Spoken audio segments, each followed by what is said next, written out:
बिस्मिल्लाहिर्रहमानिर्रहीम। अस्सलाम वालेकुम। मैं हूँ डॉक्टर नज़ीर सिद्दीकी और आप देख रहे हैं मेरा यूट्यूब चैनल। नाज़रीन किराम, आज पाकिस्तान की तारीख़ का एक बहुत बड़ा दिन है, ख़ास तौर पर PTI के लिए, क्योंकि इमरान ख़ान ने पिछले कई हफ्तों से जो एक एहतजाज का सिलसिला शुरू कर रखा था मौजूदा हुकूमत के ख़िलाफ़ और पाकिस्तानी अवाम के हकूक़ की बहाली के लिए, आज उसकी एक्सट्रीम है, उसका क्लाइमैक्स है और इसका जो एंड पॉइंट है वो रावलपिंडी में एक बहुत बड़ा लॉन्ग मार्च, आज़ादी मार्च होने जा रहा है। और अब तक की इतलात के मुताबिक एक तो इमरान ख़ान लाहौर से रावलपिंडी के लिए निकल चुके हैं और दूसरा ये है कि पूरे मुल्क से काफ़िले रावलपिंडी पहुंचना शुरू हो चुके हैं और इस कदर कसीर तादाद में लोग वहां पहुंच चुके हैं कि पिंडाल में भी इसकी अब कोई कैपेसिटी नहीं है कि वो इन लोगों को थाम सके। हर लिहाज से हिफाजती इंतजाम किए गए हैं लोगों के तहफ़्फ़ुज़ के लिए और ख़ुद इमरान ख़ान के तहफ़्फ़ुज़ के लिए, क्योंकि उन्हें बहुत सारी लाइव थ्रेट्स हैं और पिछले दिनों उन पर जो फायरिंग हुई है वो उसका अमली सबूत भी है। इतलात ये हैं कि पहले तो ये थी कि इमरान ख़ान यहाँ एक खिताब करेंगे और फिर हुकूमत को वक्त देंगे और इस दौरान उनसे तवक्को रखेंगे हुकूमत वक्त से कि वो जो इत्मीनान साजी के हवाले से इक़दामात उठाए और अगर उसके ऊपर हुकूमत ने कोई रिस्पॉन्ड ना किया तो फिर वो इस सिलसिले को आगे बढ़ाएंगे। एहतजाज ख़त्म नहीं किया जाएगा, इसकी कोई शक्ल और लाई जाएगी। लेकिन अब ये खबरें आ रही हैं कि इस लॉन्ग मार्च को, आज़ादी मार्च को धरने में तब्दील किए जाने की मशावरत जो है वो हो रही है और जो लीडरशिप है PTI की वो ये मशवरा दे रही है इमरान खान को कि इसको आप जो है धरने में तब्दील कर दें। अब देखना ये है कि इमरान खान साहब इस हवाले से क्या अनाउंसमेंट करते हैं। अलबत्ता ये है कि हुकूमत के जो है वो हाथ पांव फूल चुके हैं और वही राना सनाउल्लाह साहब और बाकी उसकी जो ख्वाजा आसिफ या बाकी जो लोग हैं जो हम वक्त जो है धमकियाँ देते हुए थकते नहीं थे, अब उनका लहजा भी तब्दील हो चुका है और वो अब मसालियत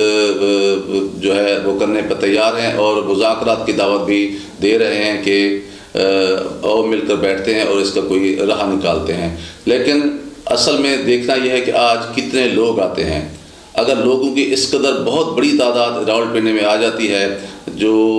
तारीख़ में पहले जिसकी मिसाल नहीं मिलती, तो फिर यह है कि इमरान खान का जो स्टैंड है वो मज़ीद मजबूत हो जाएगा और हुकूमत जो पहले ही मुख्तलिफ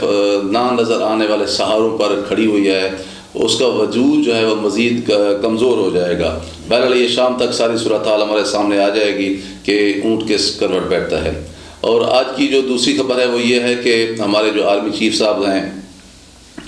आसिम मुनीर साहब, वो अब तक की जो इतलात हैं और जो तज़िये हैं और जो इन्फॉर्मेशन दी गई हैं कि वो एक बहुत ही डिसिप्लिन और प्रोफेशनल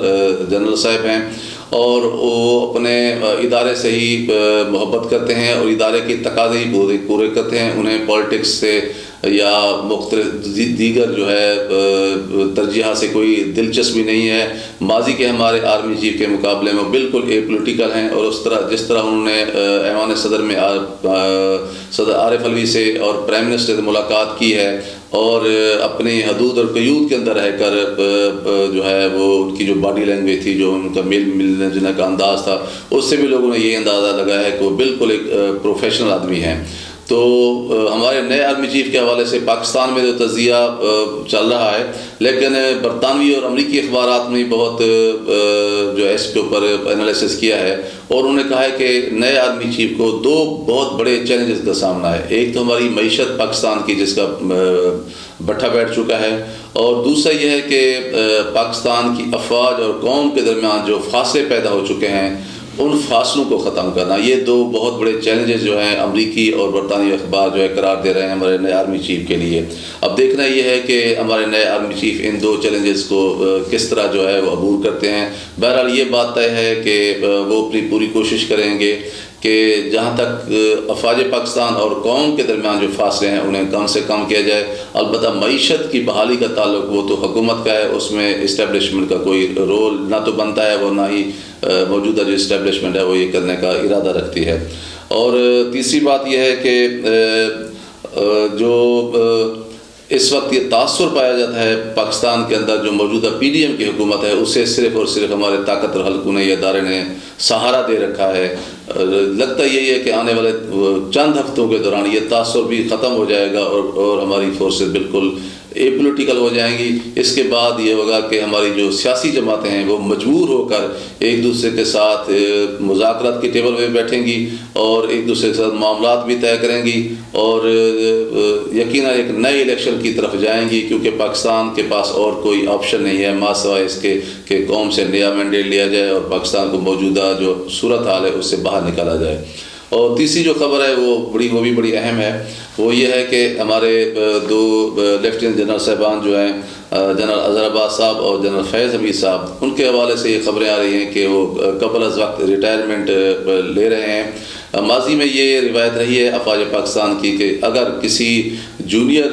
جنرل صاحب کو آرمی چیف بنا دیا جائے تو جو پیچھے رہ جانے والے سینئر صاحبان ہوتے ہیں وہ قبل از وقت ریٹائرمنٹ لے لیتے ہوتے ہیں۔ ان کے لیے اپنے جونیئر کا سب آرڈینر بن کر رہنا وہ اس کو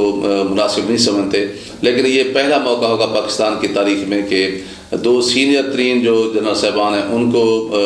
ایک کو آرمی چیف اور دوسرے کو chairman joint chief of staff committee بنایا گیا ہے۔ اس کے باوجود بھی دو جنرل صاحبان کی اس طرح قبل از وقت ریٹائرمنٹ کی خبریں جو ہیں یہ بھی جو ہے ان پر سوچنے کی ضرورت ہے کہ آخر کون سے ایسے حالات ہیں جن کی وجہ سے وہ ایسا کر رہے ہیں۔ بہرحال یہ ادارے کے اپنے فیصلے ہیں اور جنرل صاحبان کے اپنے فیصلے ہیں، اور یقیناً میں سمجھتا ہوں کہ پاکستانی افواج کے جتنی بھی جنرل صاحبان ہیں ان کی جو خدمات ہیں وہ قابل ستائش ہیں، اور انہی خدمات کے نتیجے میں پاکستان جو ہے اب تک موجود بھی ہے اور مستحکم بھی ہے۔ اللہ تبارک و تعالی ہمارے پاکستان کو جو ہے ہمیشہ سلامت رکھے تا قیامت رکھے۔ آج کی ویڈیو میں اتنے ہی، ملتے ہیں اگلے ولاگ میں۔ السلام علیکم۔